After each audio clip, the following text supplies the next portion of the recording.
Hello everyone. आज हम एक केस करेंगे। ये केस एक मुझे एक फ़ीमेल होम्योपैथ डॉक्टर ने कॉल किया और उन्होंने मुझे बताया, सर मुझे माइग्रेन और स्पॉन्डिलोसिस यानी बैक पेन की तकलीफ़ है और मुझे ये बैक पेन पिछले 7 या 8 सालों से मैं कंटिन्यू इससे पेन में हूँ और माइग्रेन मुझे पिछले 1-2 सालों से मुझे माइग्रेन की भी तकलीफ़ है और मैंने काफ़ी होम्योपैथी मेडिसिन ले चुकी हूँ, पर मुझे अभी तक कोई उसमें रिलीफ़ नहीं है।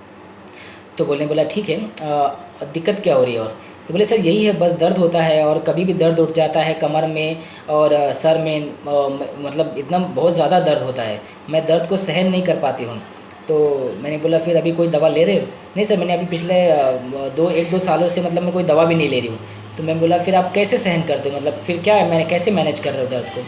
तो बोले, सर जब दर्द हो जाता है तो मतलब सहन नहीं होता, इतना दर्द होता है सहन करने लायक ही मेरी कंडीशन नहीं होती है। बट वो कुछ टाइम रहता है, 1-2 दिन, फिर उसके बाद अपने आप दर्द थोड़ा कम हो जाता है, फिर निकल जाता है माइग्रेन का। पर बैक पेन तो बना ही रहता है, पर माइग्रेन 1-2 दिन रहता है। तो फिर भी मैं उसके लिए मतलब कोई दर्द की दवा या पेन किलर कोई कुछ लेती नहीं हूँ, उसके लिए कोई दर्द की दवा नहीं खाती हूँ। मतलब ऐसे ही चल जाता है, जब दर्द होता है तो फिर उस टाइम बहुत ज़्यादा तकलीफ़ होती है, दर्द चला गया तो फिर भूल जाती हूँ, मतलब एकदम हाँ ठीक है चलो अभी दर्द चला गया, अभी मेरा इतना ध्यान नहीं देती फिर मैं। और पहले भी मैं दवा लेती थी तो जब दर्द होता तब मुझे पता चलता था कि मुझे दर्द है, और जब दर्द चला गया तो मेरा ध्यान वहाँ से हट जाता था, तो मैं इतना ध्यान भी नहीं देती थी। बट इंस्पाइट ऑफ टेकिंग मैंने काफ़ी होम्योपैथी मेडिसिन ट्राई किया, बट उस पर कोई फ़र्क नहीं पड़ा उससे। तो मैं बोला, फिर अपना रूटीन कैसे मैनेज करते हैं, मतलब काम वाम कैसे कर रहे हैं आप अपना अपना ये क्लिनिक और फिर ये हाँ घर का काम? सर बोले, जब दर्द होता है तो मतलब इतना दर्द होता है कि मुझसे सहन ही नहीं होता, और मुझसे घर का काम क्या, मेरा दिमाग ही काम नहीं करता दर्द के समय में, मेरे को होश ही नहीं रहता है, इतना मैं पड़ी रहती हूँ बेड पे। तो मैंने पूछा कि फिर घर का काम कौन करता है? बोले, सर मैं ही करती हूँ। मेरे घर में मेरी जेठानी है, मतलब मैं छोटी बहू हूँ, और मतलब बड़ी बहू है, 2 जन हैं। तो मेरी जेठानी है, तो जब दर्द होता है तो फिर मैं ही उठ के काम करती हूँ, मुझे ही करना पड़ता है। तो मैंने बोला, फिर इतना दर्द होता है तो आप उनको क्यों नहीं बोल देते, मतलब वो कर लेंगे कि जब दर्द होता है, तो फिर आप ही क्यों करते, कुछ प्रॉब्लम होती है? तो बोले, नहीं नहीं सर, मैं किसी को अपना काम नहीं बोलती, मैं अपना काम खुद ही करती हूँ, चाहे मुझे कितना भी तकलीफ़ हो, कितना भी दर्द हो, कितना भी मैं होश में नहीं रहूँ। हाँ, this is the word patient use, मैं कितनी भी होश में नहीं रहूँ, मैं दर्द अपना काम मैं खुद ही करती हूँ, मैं उनको नहीं बोलती। तो मैंने बोला, उनको नहीं बोलते मतलब क्या, क्यों नहीं बोलते, क्या हो जाएगा?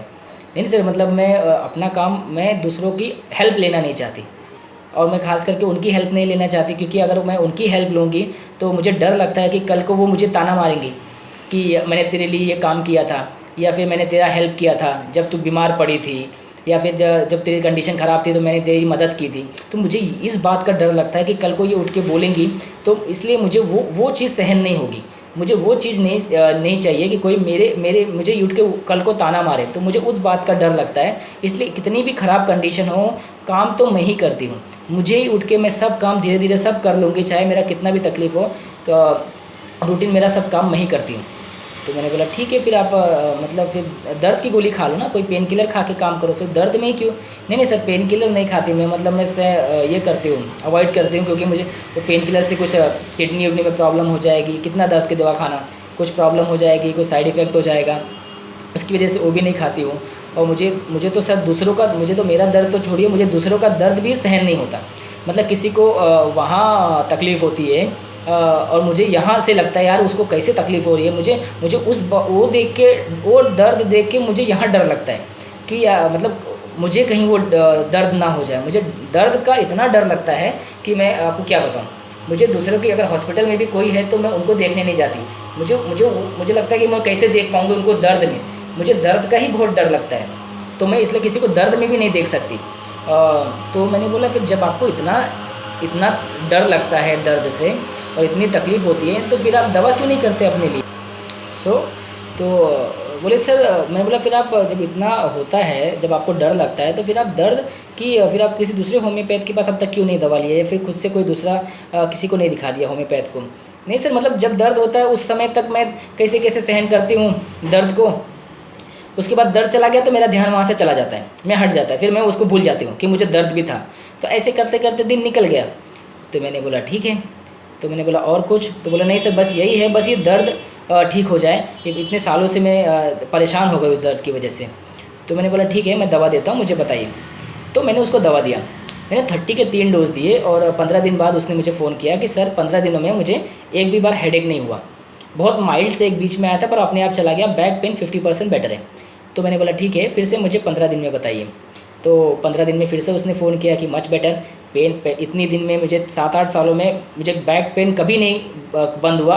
ऐसा हो गया कि मुझे बैक पेन इस समय 80-90% बेटर हो चुका है। मतलब मुझे दर्द है ही नहीं, समझिए ना के बराबर है। मैं अपना रूटीन सब काम कर पा रही हूँ। पिछले 2 महीने में 3 महीने में शी वॉज एब्सोल्युटली फाइन। सारा कंडीशन उसका पेन माइग्रेन अब तक सेटल है, 4-5 महीना हो गया है। Now he is totally free from pain and migraine and back pain. So इस केस में देखने वाली बात क्या है, आप देखिए सबसे मेन पॉइंट क्या है। इसने क्या बोला कि इतनी ख़राब कंडीशन है, इतनी ख़राब कंडीशन हो जाती है माइग्रेन में, बैक पेन में, कि वो उठ ही नहीं पाती है। मतलब उसके होश ही नहीं रहते, बट फिर भी क्या करती है, उठ के काम करती है। सो this is the very striking point. कोई पेशेंट ऐसा कैसे कर सकता है यार? तू दूसरे को भी बोल सकती है ना कि यार तो चलो आज नहीं तो कोई दूसरा कर लेगा, या फिर हस्बैंड को बोल सकते हैं या दूसरा कोई कैसे भी मैनेज कर ले।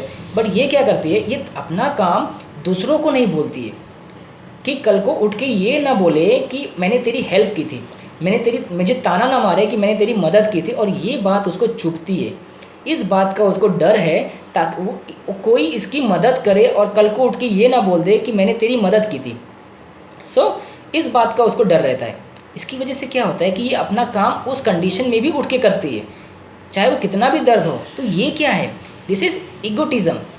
Ego plus fear hurt of being ना। अभी हर्ट क्या होता है, हर्ट आप देखोगे मेंटली, इमोशनली, फिजिकली, तीनों वे में किया जा सकता है। और हर्ट क्या होता है कि कभी भी एक डीप फीलिंग होती है, अंदर तक जाती है बात। यहाँ कौन सी बात है, यहाँ उसकी बोली हुई बात कि मैंने तेरी हेल्प की थी, ये बात उसको इतनी चुभ जाती है, चुभेगी फ्यूचर में कोई अगर बोल दिया तो। इसकी वजह से वो इतनी ये है कि किसी को अपना काम नहीं बोलती है, अपनी जेठानी को काम नहीं बोलती है। ये ईगो है ना, ईगोटिज़म है, इतना ईगो भरा है कि कल को यार उठ के ये ना बोल दे, ईगो हर्ट ना हो जाए मेरा कि मैंने काम नहीं किया, मैंने तेरे लिए काम किया। सो उस ईगो की वजह से कहीं हर्ट ना हो जाए फ्यूचर में, कोई बोल ना दे मेरे काम को लेके कि मैंने तेरे लिए किया था। वो अपना काम खुद ही करती है, दूसरों की हेल्प नहीं लेती है। और हेल्प ले लिया तो क्या हो जाएगा, कुछ हो तो नहीं जाएगा ना, पर यहाँ इसका ईगो हर्ट हो जाएगा। So egotism plus fear hurt of being.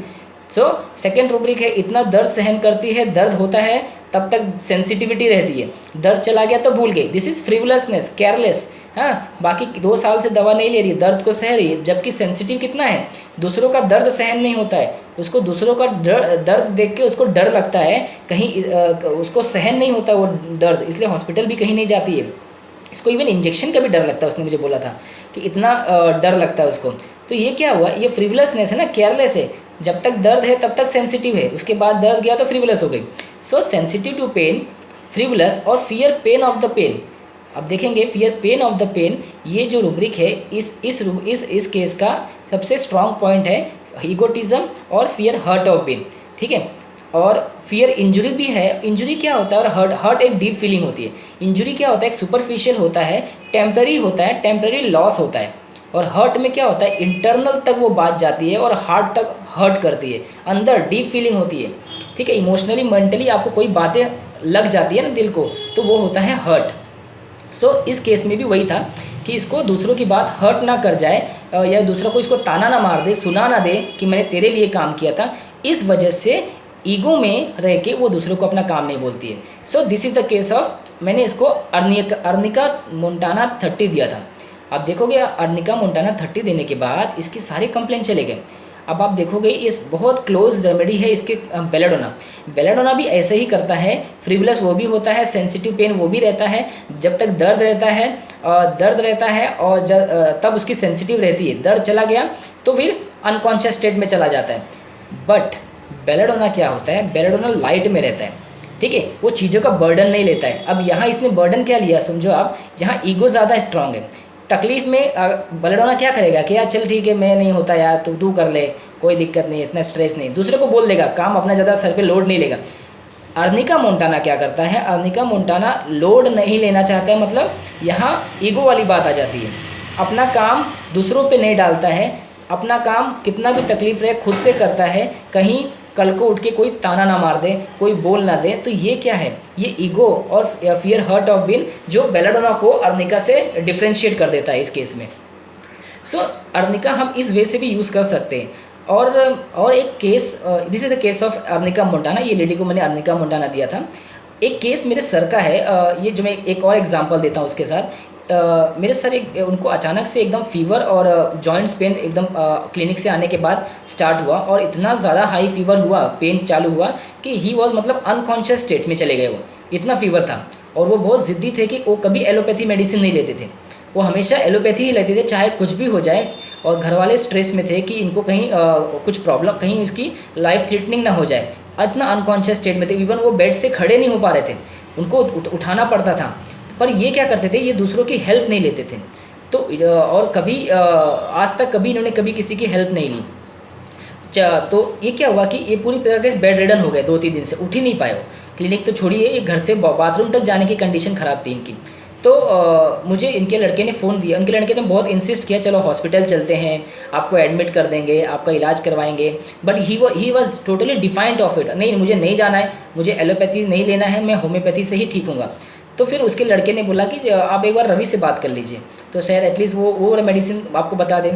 तो वो फिर एग्री हो गए और फिर उन्होंने मुझे कॉल किया। तो मैंने देखा, उन्होंने बोला कि यार रवि, मैं पिछले 3 दिन से बेड पे ही हूँ, और मुझे यार किसी की मदद लेना पसंद नहीं है।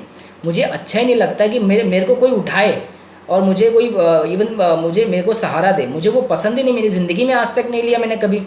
और आज मेरी ऐसी कंडीशन है कि मुझे दूसरों की मदद लेनी पड़ रही है। तो ये बात मुझे बहुत तकलीफ़ दे रही है, मुझे बहुत लग रही है बात, मैंने आज तक कभी ऐसा नहीं किया। और अभी भी मैं आज कल की बात है कि मैं पूरा बेड से गिर गया, मैंने किसी को बुलाया नहीं, और मैं खुद ही उठने की कोशिश किया, और मैं नीचे धन करके गिर गया, और मेरा पूरा पीठ में पूरा ब्रूज फीलिंग, मतलब यहाँ लग गया पूरा। और फिर भी मैंने किसी को बुलाया नहीं, फिर भी मैं खुद ही खड़ा हो रहा हूँ, जबकि आवाज़ सुन के लोग भागे भागे आए कि क्या हुआ। मतलब इतना है कि मतलब मुझे किसी की चाहिए ही नहीं हेल्प। तो मैंने बोला ठीक है। तो ये यहाँ क्या था, यहाँ मैंने उनको अर्निका मोंटाना दिया था। अर्निका मोंटाना देने के बाद यहाँ भी वही था, egotism plus fear hurt of been लग जाती है बात। लोगों की तकलीफ़, लोगों की बात उसको अंदर चुभती है, कोई उसको हेल्प करता है, मदद करता है, ये बात उसे सहन नहीं होती है। और ईगो इतना स्ट्रांग है, उसको मदद ही नहीं चाहिए दूसरों की। तो आप देखोगे अर्निका का ईगो क्या होता है, बेवकूफ़ी भरा होता है, ठीक है, थोड़ा बेवकूफ़ टाइप का होता है, थोड़ा फुलिश टाइप का होता है। हम समझते हैं ना कि फुलिश लीजिए, बेवकूफ़ समझिए, या थोड़ा नादान जैसा। मतलब अब छोटा सा है, आप तकलीफ़ आपको है, अब तकलीफ़ में ही लोगों एक दूसरे के काम आते हैं ना। अगर आप दूसरों की हेल्प ले लोगे तो उसमें क्या प्रॉब्लम है ना।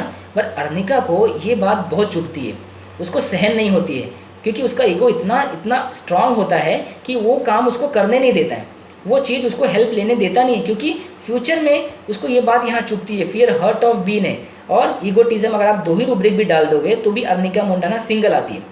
सो ये मेरे सर का केस है। उनको मैंने अर्निका मोंटाना 200 दिया था, एंड 1M तक जाते जाते एक वीक या 10 डेज़ में उनको काफ़ी हद तक वो उठ के खड़े हो गए और क्लिनिक जाने लगे। So this is overall the picture of Arnica Montana. So thank you.